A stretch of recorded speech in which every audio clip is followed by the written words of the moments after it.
This is the Arizona Game and Fish Department. If you're not familiar, we are a state government agency, but we are not your typical state government agency in that we actually don't take general taxpayer dollars. So there's nothing from your sales tax and nothing from your income tax that comes to us. We operate much more on a business model, or what we call a user pay model. So it's the users of the resource that are the ones that are paying for it. That's where things like hunting and fishing licenses come in. What our job is to manage Arizona's wildlife populations. And there are over 800 species of native wildlife in Arizona that we are responsible for managing. Many of those you can legally hunt and fish. Many of those you can't. They are sensitive species. They are threatened species. They are endangered species. We are responsible for making sure that all of those populations are doing okay and will continue to do okay into the future for generations to come. My name is Eric Proctor. I am the Wildlife Education Coordinator for the Arizona Game and Fish Department. I have been in that position for almost 15 years. It'll be 15 years in actually 2 months. In that role, I work kind of behind the scenes. So I work with you guys as educators. You won't see me come into a classroom a lot and give presentations. Mostly I'm here to provide support for you guys, whether that's in resources, whether that's in training, whether that's in subject matter knowledge, that type of stuff. I'm here to provide that type of resource to you. Our hope is that I can be that resource to help you bring more of Arizona's wildlife into the classroom. We want to share all the wonderful things that we have in Arizona, and we think the students should be aware of that. I am a former middle school science teacher, so prior to this job, I actually taught 7th grade science. I also picked up a little bit of social studies and language arts in there. I've also been involved in non-formal education in a variety of other capacities. I've worked at the Challenger Space Center. I've worked at the Phoenix Zoo. I've volunteered at the Arizona Sonoran Desert Museum when I was down in school down in Tucson. I've done a curriculum development for a variety of organizations, including NASA and some other groups. So I've been involved in science education for well over 20 years. That's who we are, to give you a little bit of context for what we're looking at for the grants. Now let's talk about what you guys are here for, which is the grants. But to start, I want to give a little bit of a history of where the existing grant came from, because we had a grant. We decided it wasn't working for the intent that we wanted it to. So we've made some significant changes, and that's where we're at today. I'm not saying today's is perfect. We may find some issues with it. This is our first round of applications under it. We may find that we need to make more tweaks to it. Hopefully the new process allows us to make those tweaks easier. We've put in some flexibility in these grants that allow us to make changes a little bit faster. Anyway, all of this money that's being used for these grants comes from the Heritage Fund. The Heritage Fund was a 1990 ballot initiative that was approved by the voters by a 2-to-1 margin. So 66% or more of the voters actually approved and said, yes, we want this. This is important to us and we want it to be law. What the Heritage Fund did was it basically set aside money from the state lottery proceeds. So to explain that, when you buy a lottery ticket, you spend your $1 or $2 or whatever it is, you spend your money. A portion of that money goes to the winnings. So every little bit that you contribute goes to the jackpot, and a portion of that money goes to various state programs. The Heritage Fund is one of those state programs, and the goal of the Heritage Fund was to preserve Arizona's heritage, and it included 2 pieces. It allowed up to $10 million to come to Game and Fish to preserve our wildlife heritage, and up to $10 million to go to state parks to preserve our cultural heritage. Up to $10 million basically means if the lottery is doing really well, we can get up to $10 million. If it doesn't do as well, if it's not making as much money, we can get less than 10 million, but we will never get more than 10 million unless we go up and change the law. That hasn't changed in 30 years. We've been capped at 10 million for this specific project. What we have to use the Heritage Fund for, you can see the 4 major requirements. This helps us with endangered species. So a lot of our bald eagle work is done through Heritage Fund. Black-footed ferrets, Mexican gray wolves, a lot of the funding for those types of programs comes through our Heritage Fund. It also allows us to acquire habitat for the benefit of sensitive species. So if we feel that there's habitat that would be important to help a population get established or maintain itself, it does give us that opportunity to purchase that land and make it available for the wildlife. Provide access to outdoor recreational opportunities. So where can we improve hunting access, bird watching access, those types of things. And then the final one, the one that's most relevant to you guys, is there is an environmental education component to Heritage Fund, which requires us to educate children and adults about wildlife, that we use this money for. That is where my education program, the Focus Wild Arizona, my entire program is funded through the Heritage Fund. That's where these grants are coming from. Historically, we had these grants and they fell under 6 primary project types. There was a public access grant. So, for example, a park could apply for money to improve a road to improve access to a particular part of their park. What we call IAPAM, which is the Identification, Inventory, Acquisition, Protection, and Management of Sensitive Species. So we would have specific projects. So we would have, maybe we wanted certain bat research to be done. A lot of universities fall under this. So university researchers apply for heritage grants to do specific projects on wildlife species. There's an urban wildlife habitat piece. There's a schoolyard habitat piece where you can get money to build schoolyard habitats and so on. And then there were these 2 other ones that were in there called environmental education and outdoor education. Those were not, these basically provided money for you to do environmental education and outdoor education projects. We were not seeing the types of projects that we wanted to from this grant project. We did some surveys. We talked to teachers and the people that we wanted to get access to that money, and we realized that a lot of it was just the structure of the grants. The heritage grants, when you're talking about public access, where you have organizations that are sometimes applying for $250,000 for grants in the same structure as a teacher that just wants to take their kids on a field trip, and that may only be a couple $1,000s. But the same grant structure had to fulfill the needs of both those programs. It didn't work. It was too difficult for teachers to apply and get access to the money for the time that they had and for the small amount of money that they were applying for. So what we decided to do was split environmental education and outdoor education off and put it into a separate grant program. So those 4 other grant programs, public access, IAPAM, urban wildlife, and schoolyard habitat, are still out there. Those get funded every year. And we took the money that we were using for what we call EE and OE, and we created this new program. So that's kind of a brief history. So what is this new grant? Well, the purpose is to provide financial resources of up to $2,000 to Arizona educators. Really, classroom teachers is our goal. We want to put it in the classroom, but it's Arizona educators of all kinds to help implement quality wildlife education in their classrooms or their teaching situation. So that's the key here, is this is only for chunks of up to $2,000. What are some significant things that we did with this? We're calling it the AZGFD Heritage K-12 Small Grants. That's the key, is that these are small grants. If you want bigger grants, you have to look at some of the other grant programs that are out there. We reformatted these grants to better address the needs of not only you guys as educators, but also the needs of us. We wanted to make sure we were spending these heritage dollars in a meaningful way. Basically, we tried to eliminate as much of the red tape as possible. So yes, we are putting it as less money, but what that allows us to do is to fund more projects and fund it quicker. We can put the money out there. We've created an online application. So gone is this, what used to be like a 30-page application. It was really ridiculous. We've turned it into an online application. It's easier, it's shorter, it's a little bit more straightforward. There's still stuff you have to do. You're going to have to answer questions. We're not just giving money away. This is a competitive grant. So you have to be careful about how you're writing and applying and things like that, but it is easier. We also wanted to do a faster approval and turnaround. The Heritage Grant, you would submit them in October and you might not even see the money till March or April. And then you have 3 years to spend it. That doesn't work in a classroom setting. You might want money and you want to put it next month in your classroom so that your kids can go on a field trip or that you can implement this activity. And next year, you might not even be at that same school, let alone 3 years when the grant was required to be done. So we wanted a faster turnaround.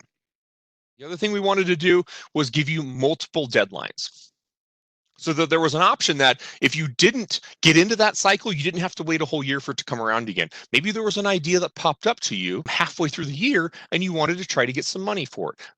We wanted to make that a possibility. Now, we had to do all that within statute and within the legal means that we could as a state agency deliver money to individuals. So we had to modify a little bit, but you can see that we in a minute here when we go through this, you'll see that we've kind of hit on these goals as best we can. So let's talk more specifics about these grants. First of all, who is eligible? Because this is where most of you are going to be interested in. Basically, it's any education professional currently operating in Arizona as long as they have a public or a nonprofit entity of some kind. So public school teachers qualify. Then educators that work for federal, state, or local government agencies could apply. The tribes could apply. And then if 501c nonprofits can apply as well. Most of those are going to be 501c3s, but there are some other nonprofits that are available. This is based off of statute under the Heritage Fund. So these are the people that are eligible to apply. I will tell you, though, that when we score these, our preference is for K-12 teachers. And so there's actually part of our rubric that gives bonus points or additional points if it's a K-12 teacher that's applying for their classroom. So that doesn't mean that nonprofits aren't eligible. They are absolutely eligible, and government agencies are absolutely eligible, but our preference is going to be towards those K-12 teachers because we want that to go directly to the teachers as much as possible. So that's the eligibility. Let's talk a little bit about the grant cycle and what this looks like. We have a total of $32,000 available for this. That's not a lot, but that is actually the combined amount of what the EE and the OE was in the previous years. And so we actually had $16,000 available in each of those. We've combined those into one grant type that is $32,000. Now, that's not a ton of money, but it only when they're capped at $2,000, that means that we have the potential of funding at least 16 projects a year. But that doesn't mean that every project is going to be $2,000. So if you're only applying for $1,000 or $400 or whatever, it potentially gives more grant money. This year, we have two deadlines. There's the February 15th deadline that is coming up, and then we're going to have a May 1st deadline. That's because we're getting a little bit of a late start. It took us a little bit of time to work out the logistics of this. You will see that in the future down there at the bottom, the last bullet there, in the future when we run this, if we have the grant going, because like I said, there might be issues, certain years we may not be able to offer the grants, but when we do the grants, our intention is to have a deadline on September 1st, which I know isn't the most ideal because you're starting school, but for those of you that have been working all summer and you have some ideas, that'll give you the money right away at the beginning of the school year. Then we're going to have a January 1 deadline and a May 1st deadline. That's going to be the deadline moving forward. Now, here's what you need to understand about this. It doesn't mean that there's $32,000 available on each of those funding deadlines. Okay, there's just a total pot in the fiscal year, and our fiscal year basically runs July to June. So each fiscal year, so each of those funding things has the same pot of $32,000. So if on February 15th of this year, we go through and we get applications and we score them and we determine that there's a ton of really good eligible grants and we give out all $32,000, then the May 1st deadline will not happen. Once the money is gone, it's gone. And then it'll reopen again in September of next year. But if we don't get enough applications or we don't get enough ones that we deem are worthy of being funded, because just because we get an application doesn't mean we're going to fund it. If we don't fund all of the money, then there will be a rollover into then the second funding deadline will take place. And if there's still money, then the third deadline will take place. I hope that makes sense. That's basically how we've had to work this within the system. So our goal is that money will be, hopefully there will be money. So come November, you have a really cool idea and you want to see if there's money available. Hopefully there might be money available, but we can't guarantee that there will be money available.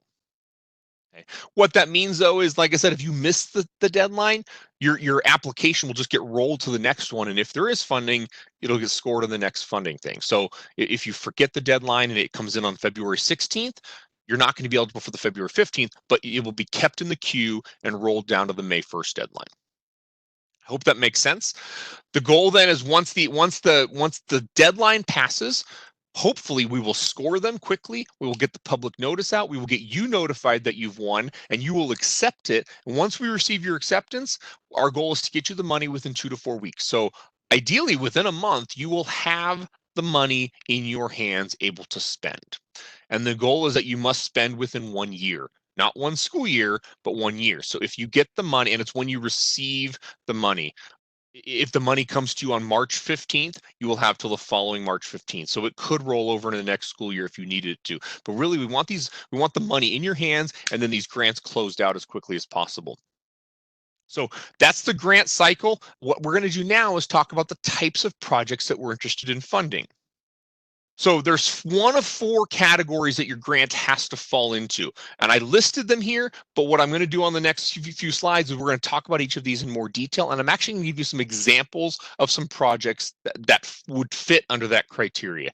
Doesn't necessarily mean they would be funded because this is a competitive grant and they're going to be scored. But I would give you ideas of what could potentially fit under that in case it's confusing. So your project has to fit under one of four categories. You have to be a former workshop participant. So you've come to one of my workshops and you want to implement something related to that workshop. You're going to be a future workshop participant. So you want to come to one of our workshops, or you want your district to hold a workshop for us. And again, I'm going to explain all these in just a minute. An educational partnership. So you've partnered with the department on some kind of project. That one's confusing, but I'm going to, again, I'll explain it. And then teacher design field experiences. That's just a fancy way of basically saying a field trip. So let's talk about each of these.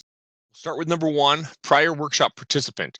What this means in order to be eligible for this one, and again, it's all the same pool of money, so it's not $32,000 in each of these four, it's $32,000 total. You just have to fit into one of these four, and you mark that on your application. So for this one, this means that you've attended one of our department sponsored professional development within the last 3 years. And so that could be an online, it could be a webinar that I've hosted, it could be a in-person workshop that I've hosted. It could be a conference presentation that you saw. Maybe you came to the Arizona Science Teachers Association conference and you were there for a presentation. It has to be something related to that. And then the funds that you're seeking are directly related to the workshop that you attended. So I have two examples there of potential projects. These are just examples. Let's say, so back in February, about a year ago, I hosted a digital photography workshop down in Tucson. And the purpose of that was to show you how you could use digital photography to improve observations. So your students could use these to improve their observations when they're out in the field. And also I talked about how we use photography in wildlife management, specifically talking about trail cameras. So if you attended that workshop and you decided you really like the trail camera idea and you want to go buy 4 trail cameras for your students to go use. So if you're not familiar, trail camera is an automatically triggered camera. You set it out in the wild somewhere and it senses movement and it takes pictures at that time. That's how we track like our jaguars. That's how we do a lot of our wildlife tracking. It's a non-invasive way to track wildlife because we don't have to capture the animals. And it gives us a lot of information. So maybe you decide you want to do that. So you want to purchase cameras so that your kids can set up trail cameras and study the wildlife on their school grounds, for example. And you attended that workshop. You could potentially apply for money to get those 4 trail cameras or 5 or 6 or whatever it was based on, again, you can't go more than the 2,000. Another example, I hosted back in April an Aldo Leopold in the Southwest webinar. If you're not familiar with Aldo Leopold, he's considered the father of wildlife management, an extremely important person in our field. And a lot of his formative years when he was coming up with his ideas of wildlife management were spent in the Southwest. He spent his early part of his career after he graduated from Yale in Arizona, New Mexico. But he also wrote a book that's an extremely popular book. Any conservationist, any environmentalist, I guarantee, has read a Sand County Almanac. But maybe after attending that webinar, you decided you want to purchase a class set of that book for your students so that you could read that book with your students. And so you could potentially apply for money to do that. So this is example. You've attended a workshop and now you want money to implement something related to that workshop. You had a really cool idea, things like that.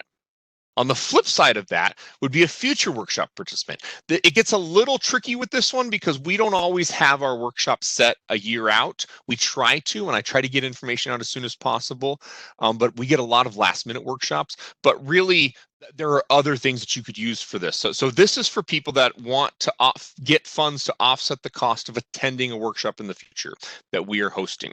But I give you a couple examples here that may not be immediately intuitive when you read that, but they would certainly count under this. One, I do a lot of workshops with, so a school or district contacts me and says, hey, we really liked what you did. Would you come and do a workshop for our school or for our district on a specific topic related to wildlife?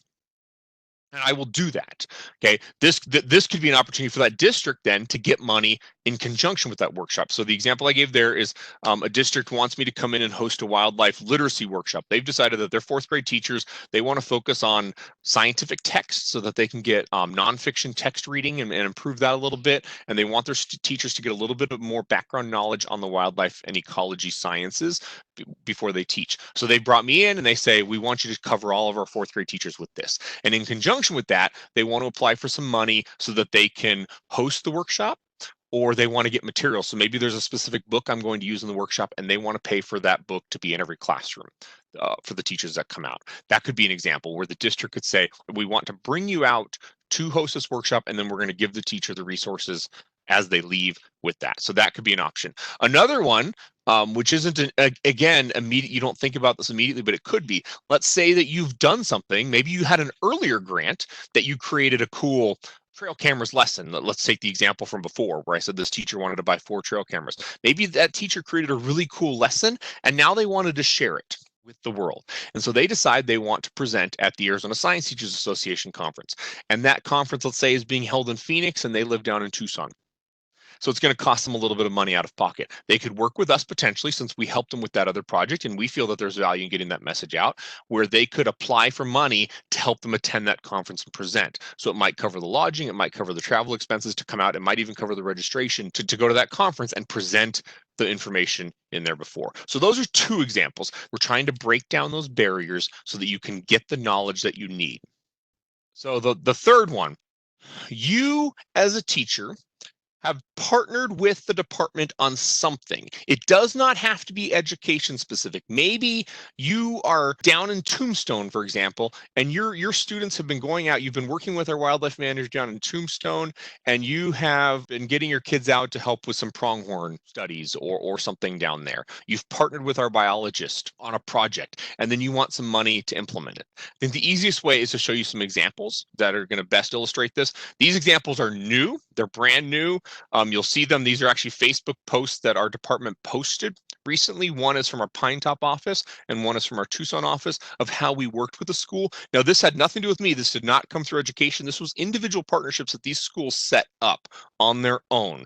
All we're doing is we're going to help facilitate that partnership. So you've got these partnerships in place, and you just need a little bit of money for resources to help that partnership be successful. That's where this can come in. So the first one is an example here out of Pine Top. It's Blue Ridge Junior High School, and you can see this is from last week. Blue Ridge Junior High School participated in the Samsung Solve for Tomorrow competition, which is a national competition, and they're one of 2 schools from Arizona that were selected. And you can see, I'm not going to read the whole thing, but the basic idea is that the students chose to help Arizona Game and Fish develop a remote water level sensor for water catchments. The sensor is intended to save a considerable amount of time, funds, and volunteer hours by eliminating the need to monitor the water levels manually, assuring our thirsty wildlife never go without water. So we've set up these artificial water catchments out in the desert or out wherever to supplement where there isn't water anymore because of how maybe we've dammed a river or whatever, so there's not water available. So we have these water catchments which are water sources for wildlife. Well, this school happened to work with our biologists. It was not me. I didn't even know about this project till I saw the Facebook post. But you can see Dan Grubner there. He's the biologist who was working with. He's the bearded guy in the back of the picture there. He was working with these students. Now, let's say they needed a little bit of money to help with these particular sensors. They needed to buy some resources at Home Depot or whatever. This could give them that funding to do that. That's one example. Another example is this one that came out of Tucson just the other day. And this is where a school worked with our safe harbor agreement and worked with an assisted living facility and basically constructed a pond where endangered pupfish and Gila top minnow could be placed. And so under a safe harbor agreement, that allows us to work with them and actually give them access to the fish. So this endangered fish they could put into this pond, and it becomes a refuge population for these fish at this particular pond. Well, the students worked with this assisted living facility and built the pond and did all that stuff. And since it's benefiting the department because it gives us another location to store endangered fish, there was value in us potentially giving some money. So had this grant been available, this school could have potentially applied for that. So that's really what this is for, is you've taken the initiative and you're working on a project with the department, and you just need a little extra money to make it happen. The last one is field experiences, which is basically a fancy name for field trips. So we will fund you to do field trips, but there are some caveats to that. We really want this to be a unique field trip that you designed and that you are getting kids outdoors into Arizona. Okay? So the big piece of that we're trying to avoid is that this money is not intended for you to go do somebody else's program. Okay? While there is incredible value in taking a field trip to the Phoenix Zoo or to the Butterfly Wonderland or any of these other things and doing their programs, those are tremendously valuable projects and programs that your students can benefit from. However, after a lot of discussion, a lot of talk, we're not sure if that's the appropriate use of the state dollars to fund those programs in the way that they're being funded. There are other ways that we support those organizations, things like that. And this might just be a duplication of some of our funding efforts in that case. So what we want is you as a teacher, you just have a really good idea that you want to take your kids out. You just need help doing it because the district is charging you buses or they don't have the money to run the buses, and you just need money to get the kids out. Okay. And I gave two examples. I'm going to go back to a trail camera one. Is let's say you've decided to partner with a local park. It could be a county park, it could be a city park, whatever. And you want your kids to go out and study the biodiversity of the park by setting up trail cameras with the help of the park in the park. But you need your kids to go there 4 or 5 times, and that your school doesn't have the money to send a bus to load up your kids and take them 4 or 5 times to the park. You could do that through this. You could say, hey, here's my idea, this is what I want to do, this is how many times we want to go to the park, this is how much money it's going to cost, and you could do that. Another option is, let's say you've just decided you're studying measurement with your students and you want to teach them how to run plots and transects. And so you want to just go out to an open area of the desert that you have access to. Maybe it's not quite within walkable distance of your school. Maybe you need some resources to go help set up plots and transects, and you're going to do line transects and belt transects, and you're going to set up a cool little like 10-meter plot, and you want your students to go out in the field and do that. And you just need some money to buy some of that equipment and maybe get the kids out there in the field. The key here is that you as a teacher had this idea and you wanted to run with it. That's what we're funding, and that's how we're funding it. What I want to do now is talk about the website and the application where you're going to get all the information. Now, there's a big fancy link that I've shown up there, but the other way is you can just go to the main Game and Fish website, azgfd.com, and if you put grants into the search bar on the website, it'll be the first one that pops up. It'll say K-12 grants, and you'll click on it. It'll bring you to the page. Right now, what I'm going to do is I'm going to bring up that page. This is the website. You can see all the information. It says all the same stuff that basically what I talked about. I gave it a little bit more detail. Shows you the deadline is February 15th, and if there's money available, there'll be a May 1st one. Here is the important part of these links down here at the bottom, though. So here is one that says full details. If you click on full details, it's going to bring up a PDF, which has all that legal mumbo jumbo. It's a 2-page quick little document, everything that I've talked about. So here's those 4 funding projects that we'll do. All the stuff that's in here. It's going to tell you the deadlines. It's going to tell you how we're going to score the application. So it shows you that we're going to have at least 3 people that are going to be reviewing all the applications, all this type of stuff. And then what your requirements are once you're funded. Once we say, yes, congratulations, you're getting money, what your requirements are, stuff like that. So this is the details. Again, I got that just directly from the website. And the second one you're going to want to pay attention to is the one that's a scoring rubric. I'm going to click on it. You're going to have a hard time seeing. It's going to be really, really small for you right now. I'm going to zoom in a little bit and show you. We try to make it as clear as possible. We set it up just like you might use in your own classroom. There are specific things that we're going to be scoring. The first one is on eligibility. You can see there's a black line on here. If you get the 0 on this one, your project doesn't even advance anymore. What this is basically saying is, yes, you fit into one of those 4 criteria that we talked about. You're a former workshop participant. You're going to be going to it's going to be related to that. You're going to be doing a unique field trip, something like that. It either strongly meets it, where you have your grant application supports it. It's very clear to say, yes, you fit in this category, or that, yeah, it meets it, but we have to read between the lines a little bit. And then there's one that says, no, it doesn't. You're deciding you're gonna apply for money to build a physics racetrack that has nothing to do with wildlife, and it doesn't meet the criteria, at which case, if you get a 0, your application doesn't go beyond this. We don't score anything else. If you get beyond that, then here's the scoring criteria we're looking at. So we're judging you on the value of your project on different categories: the educational value, the financial value, the wildlife value, and the value back to the department. And so what you're going to want to do is monitor this level 4. 4 points on each of those, and it'll tell you in there. So on educational value, we're looking, does this clearly address current standards? Are your students going to be using science and engineering practices? Those types of things. Are they doing problem solving? And how well you describe that in your application is whether it gets 4 points or whether it sort of does or whether it doesn't do that at all. Financial value, what's the bang for the buck that we're giving you? So it makes efficient use of the money. So you're not wasting the money that we're giving you, but also, and this is a key part, we're looking for match.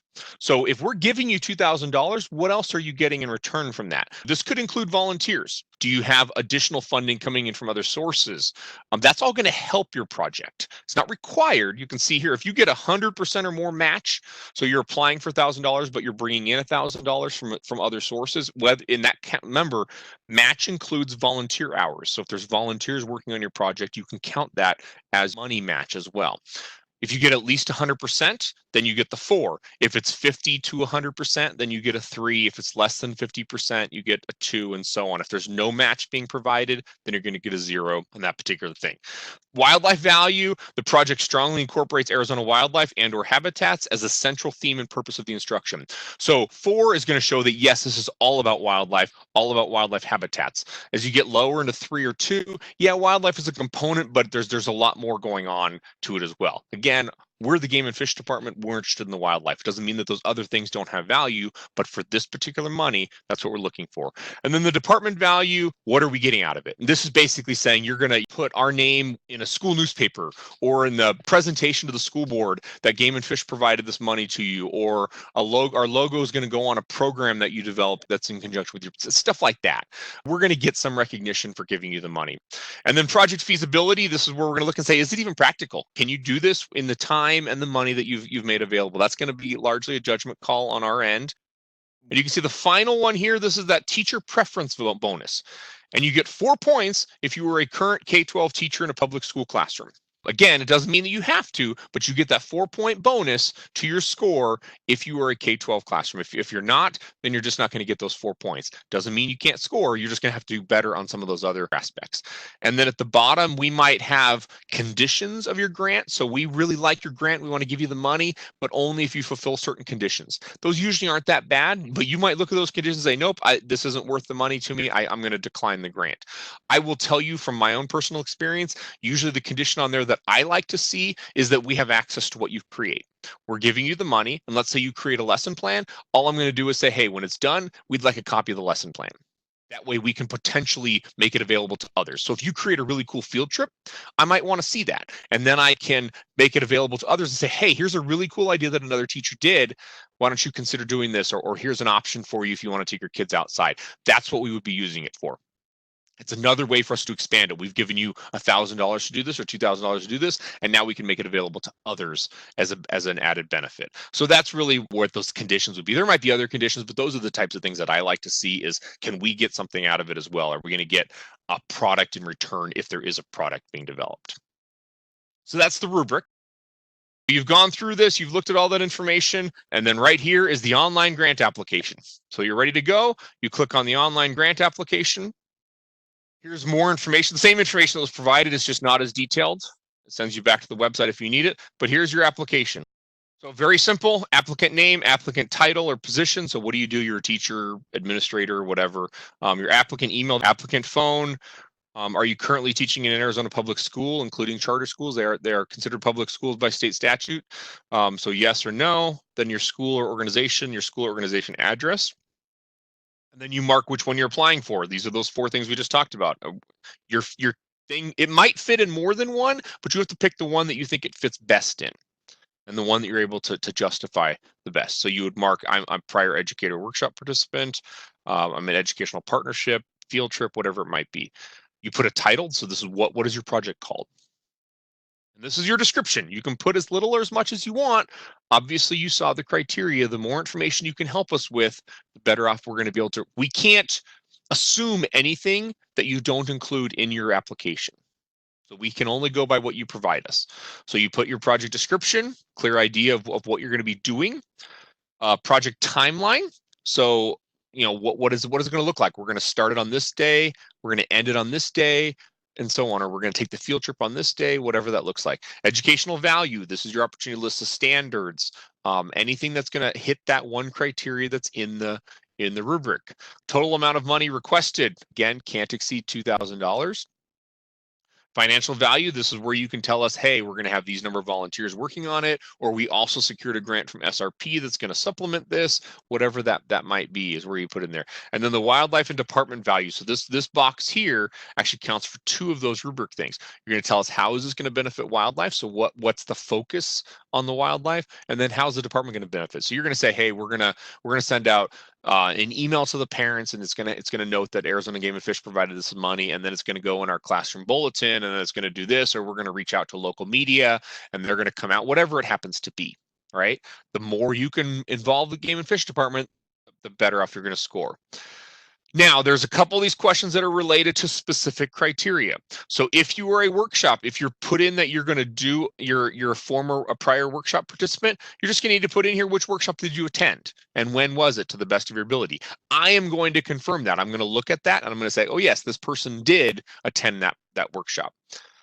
Educational partnership, this would be who are you working with in the department. On that one from Blue Ridge High School, I mentioned Dan Grubner. This is where you'd put, hey, I'm working with Dan Grubner. This is his email, so that I can then reach out to him and say, hey, this school reached out. Is this a valid project? And then if you have any supporting documentation, so this would be if you have a letter of support from, you're decided to partner with Karchner Cavern State Park, for example, and they're going to let you come onto their property and set up trail cameras. A letter of support, which could just be an email. You have an email that says, yes, I'm allowing this, we fully support this project. Anything like that can help us with this decision is where you would be able to add your supporting documentation. You put in your confirmation saying, I understand that I'm not guaranteed funding, all this sort of stuff. And then when you're done, you hit submit and it goes in. You have to complete that by February 15th to be eligible for the grants in this first funding cycle. At this point, I'm going to open it up for questions. There's my information in case you need it. There's the deadline as a reminder. I had a question that said, will applications that are not funded be notified? And if so, can they be rewritten to try again? And the answer to that question is yes. So if you don't get it, we may not notify you immediately because obviously our first priority is going to be getting the money out to the people who did get funded, but you will get a notification saying, I'm sorry, we didn't accept you at this time. At least the rubric should be available for you to request. So yes, you will have the ability to submit it again, most likely with some changes because you would want to take into account why you didn't get funded and make your application a little bit stronger. If we apply for the K-12 small grant, would we still be eligible for the schoolyard habitat grant to do additional work at our school? That's a good question. So the schoolyard habitat falls under the existing heritage grant thing, and then this is the K-12 grant thing. And I believe the answer to that question is yes, as long as you were in good standing with your grant. Let's say it's 2 years past where you got our funding and you still haven't completed the grant. At the end of your grant, when you're done, there's going to be a very quick online thing where you basically tell us how the money was spent. Was it good? Did it go as you intended? What were changes you made? Very quick online form that you're going to fill that's going to close out your grant. If for some reason you have not done that final little report, then you're not going to be in good standing and you wouldn't be eligible for other grants. So my understanding is that yes, you would be eligible for those other grant programs, provided you're in good standing. Can we use it as an extension for a project that we're already working on? And I would say yes, it's going to be dependent on the project probably, but yes, because that's going to tie in with those partnerships that we've done. I realized that there is a schoolyard habitat grant, but I was wondering if this grant could be used to create a small habitat on campus to help connect students to the current math and science standards. We are a title rural school. Absolutely. Again, you're going to want to fit it into one of those things as best you can. So you're going to have to see where that fits. Is it going to fit under a field experience? It could potentially, or is it going to relate to a workshop that maybe you've attended in the past? So yes, you could use it to build something at your school, a schoolyard habitat of some kind outside of the boundaries of the schoolyard habitat grant. You just have to make sure it fits into one of those 4 funding criteria that we're looking at. So the workshop participants, the partnership, or the field experience is one. So yes, it can be used for other things. Thank you.